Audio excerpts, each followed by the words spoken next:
सर्वात आधी आपण असे फ्रेश आवळे घेतलेत। बाजारातून निवडताना चांगले आवळे निवडायचे। त्यावर डाग असेल तर चालेल, पण तुटलेला किंवा खराब आवळे घ्यायचे नाहीयेत, कारण आपण मोरावळा वर्षभर किंवा त्यापेक्षा जास्त टिकवणार असतो। म्हणून तर हे आवळे मी धुवून चांगले पुसून कोरडे करून घेतलेत। आता हे वाफवून घेऊयात। एका पातेल्यात पाणी घेतलंय, ते गरम सुद्धा झालंय। आता यावर जाळी ठेवूयात। टोपावर चाळणी ठेवून सुद्धा आवळे वाफवू शकता। प्लेटवरती आवळे ठेवूयात। पाण्याला उकळी आल्यावर किंवा गरम झाल्यावरती फक्त 5 मिनिटे हे आवळे आपल्याला वाफवून घ्यायचे आहेत। जर पातेल्यात पाणी घेऊन लगेच वाफवायला ठेवले तर 10 मिनिटे वाफवायचे।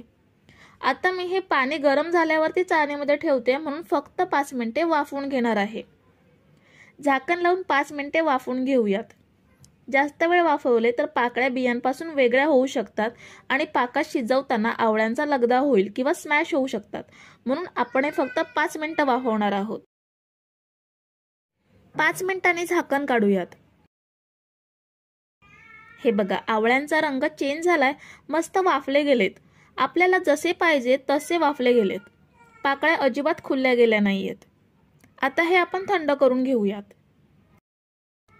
आवळे फॅन खाली थंड करून घेतलेत, पण हे ओलसर आहेत, तर आपल्याला हे कोरडे करून घ्यायचे आहेत। स्वच्छ कापडाने किंवा टिश्यूने हे पुसून घ्यायचे, कारण यावरती पाण्याचा अंश राहता नाही। आपण हे आवळे वर्षभर टिकवणार आहोत आणि जर ह्यामध्ये पाणी राहिलं तर आवळ्यांना बुरशी पकडू शकते। सगळे आवळे पुसून घेऊयात। आवळे पुसून घेतल्यावरती किंवा कोरडे केल्यावर आवळ्यांना काट्या चमच्याने होल करून घ्यायचे किंवा सुरीने सुद्धा छेद करून घेऊ शकता। ह्यामुळे काय होईल तर आपण पाकात शिजवताना पाक आतपर्यंत चांगला मुरला जातो आणि आवळा छान रसरशीत होतो। सगळ्या आवळ्यांना होल करून घेऊयात। आवळ्यांना होल करून घेतल्यावर आपण ज्या भांड्यात हे शिजवणार आहोत त्या भांड्यात हे ट्रान्सफर करूयात।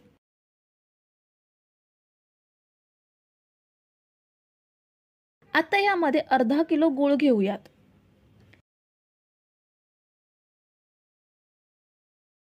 आणि पाव किलो साखर घेऊयात। 1 किलो आवळ्यांसाठी हे प्रमाण अगदी योग्य आहे। साखर आणि गूळ दोन्ही का घ्यायचं तर दोन्ही घेतल्यामुळे आवळे छान रसरशीत होतातच, त्याशिवाय मुरांब्याला रंग सुद्धा छान येतो। जर तुम्हाला फक्त गुळामध्ये किंवा फक्त साखरेमध्ये मुरांबा बनवायचा असेल तर पाऊण किलो गूळ किंवा पाऊण किलो साखर घ्यायची। हे आपण गॅसवर ठेवायच्या आधी मिक्स करून घेतलंय। आता कढई गॅसवर ठेवूयात। गॅसची फ्लेम पूर्णपणे स्लो ठेवायची आणि साखर गूळ वितळवून घ्यायचा। जोपर्यंत साखर आणि गूळ वितळत नाही तोपर्यंत गॅसची फ्लेम मंद ठेवायची आहे आणि हे अधेमध्ये ढवळत राहायचं। पाण्याचा वापर बिलकुल करायचा नाहीये। जसजसं आवळे आणि साखर गूळ गरम होईल तसतसं साखर आणि गूळ वितळू लागेल।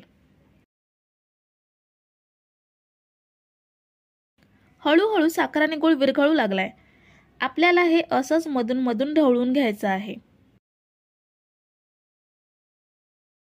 10 मिनिटांनी बघू शकता साखर छान विरघळली आहे आणि गूळ अगदी थोडासाच विरघळायचा बाकी आहे। हे बघा, 15 मिनिटांनी साखर आणि गूळ छान विरघळली आहे। आता गॅसची फ्लेम वाढवायची।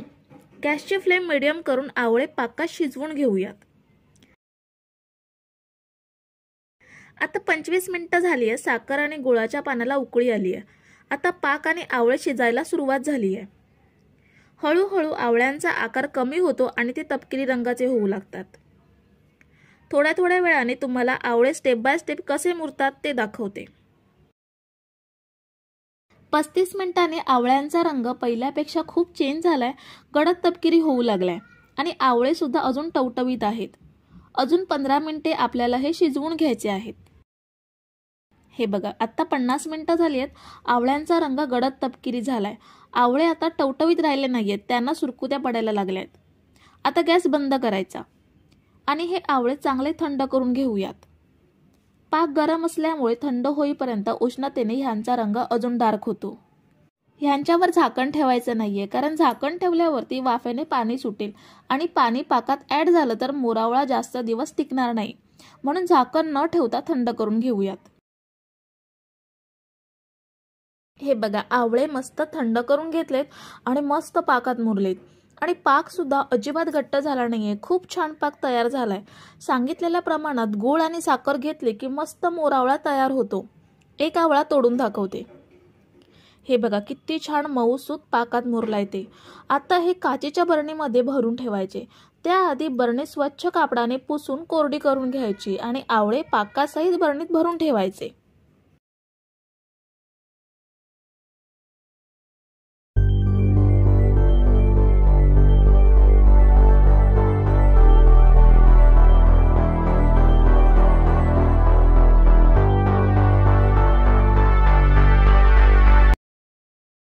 सर्वात आधी मी इथे 1 किलो आवळे घेतलेत।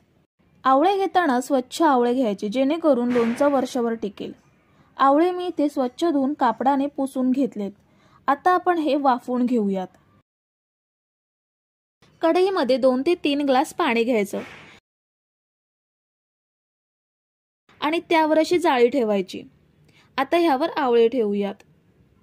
आवळे ह्या पद्धतीने वाफेवरतीच वाफवून घ्यायचे, पाण्यामध्ये शिजवायचे नाहीयेत, कारण पाण्यामध्ये शिजवलं तर त्याचं सगळं सत्व पाण्यातून निघून जाईल। आता झाकण लावून आवळे 10 ते 15 मिनिटे छान वाफवून घेऊयात। जास्त वाफवायचे नाहीयेत, नाहीतर आवळे पूर्ण नरम पडतील। मीडियम गॅसवरती आवळे 15 मिनिटे वाफवून घेतलेत।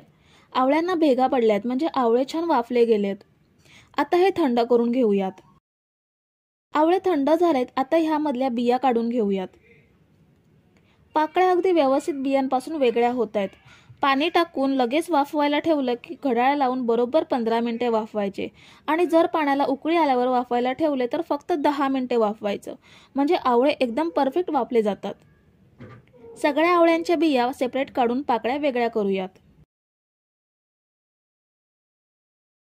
हे बघा सगळ्या आवळ्याच्या पाकळ्या आपण सेपरेट करून घेतल्या आहेत। आता वाफवल्यामुळे ह्या ओल्या आहेत, जर आपण लगेच लोणचं बनवलं तर ओलं असल्यामुळे ह्याला बुरशी पकडेल। तर काय करायचं, हे फॅन खाली 1 तास सुकवून घेऊयात किंवा उन्हामध्ये अर्धा तास ठेवलात तरीही ओलावा निघून जाईल।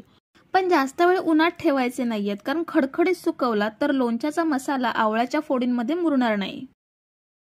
आता आपण लोणच्याचा मसाला बनवून घेऊयात। पॅन मध्ये 2 चमचे धणे घेऊयात, 2 चमचे जिरं घेऊयात, 2 चमचे बडीशेप घ्यायची आहे। मोहरी आपण 4 चमचे घेणार आहोत। अख्ख्या मोहरीऐवजी मोहरी डाळ सुद्धा वापरू शकता। मोहरी डाळ घेणार असाल तर ती भाजायची गरज नाही की वाटायची सुद्धा नसते, जशीच्या तशी लोणच्यामध्ये घ्यायची। अर्धा चमचा मेथी घेऊयात। मेथीचा वापर कमीच करायचा, कारण मोहरीमुळे सुद्धा थोडासा कडवटपणा लोणच्याला आलेला असतो आणि मेथी जास्त झाली तर लोणचं अजून कडवट बनेल। सगळं आता छान मंद गॅसवरती गरम करून घ्यायचं आहे, जास्त भाजायचं नाहीये। सगळं साहित्य एकाच चमच्याने घ्यायचं। मी आपला पोहे खायचा जो चमचा असतो त्या चमच्याने सगळं साहित्य घेतलंय। शक्यतो हे साहित्य उन्हात गरम करून घ्यायचं असतं, पण बऱ्याच जणांना उन्हात वाळवणं शक्य नसतं, म्हणून हे आपण तव्यावर छान गरम करून घ्यायचं। आपण ह्याला फक्त 2 मिनिटे तव्यावर परतून घेऊयात। 2 मिनिटे तव्यावर परतल्यावर चेक करायचं, हाताला थोडा थोडा चटका बसतोय। आता गॅस बंद करायचा आणि हे साहित्य थंड करून घेऊयात।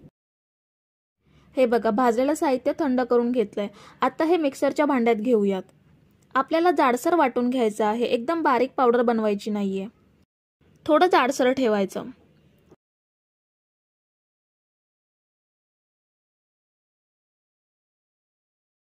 हे बघा मसाले वाटून घेतलेत, अशी जाडसर पावडर बनवायची।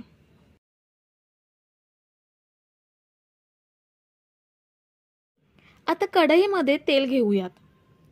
मी इथे मोहरीचं तेल वापरते। मोहरीच्या तेलामुळे लोणच्याला खूप मस्त टेस्ट येते। मोहरीच्या तेलाऐवजी रोजचं जेवणातलं तेल सुद्धा तुम्ही इथे वापरू शकता। इथे मी 1 किलो आवळ्यासाठी पाव लिटर म्हणजे 250 मिली एवढं मोहरीचं तेल घेतलंय।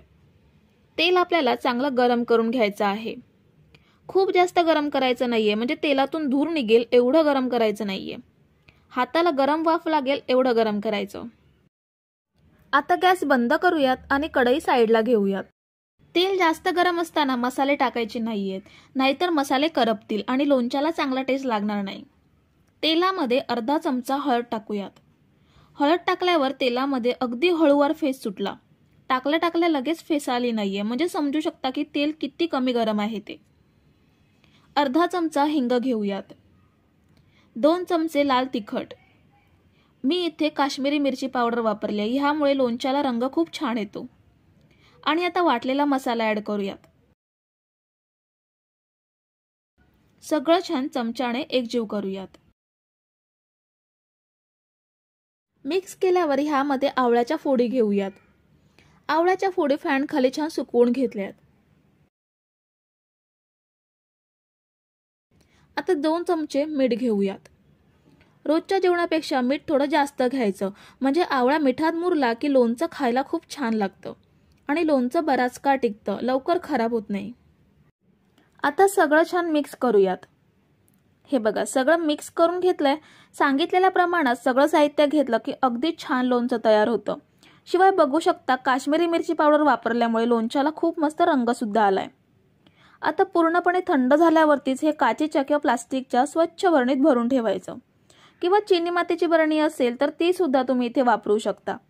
फक्त कोणतीही बरणी घेताना ती ओलसर नसावी, चांगली कोरडी करून घ्यायची आणि लोणचं भरल्यावर झाकण अगदी गच्च लावायचं, लोणच्याला हवा लागता नाही असं। आणि बरणी ठेवताना अशा जागी ठेवायची ज्या ठिकाणी सूर्यप्रकाश किंवा सूर्याचं ऊन येत नसेल, कारण चुकूनही जर लोणच्याला ऊन लागलं तर गरम होऊन लोणचं खराब होऊ शकतं। तर आजच्या रेसिपीच्या टिप्स महत्त्वपूर्ण वाटल्या असेल तर नक्की कमेंट करून सांगा आणि रेसिपीला लाईक जरूर करा। आणि चॅनलला जर सबस्क्राईब केलं नसेल तर पटकन सबस्क्राईब करून बेल बटन प्रेस करून ऑलला क्लिक करा।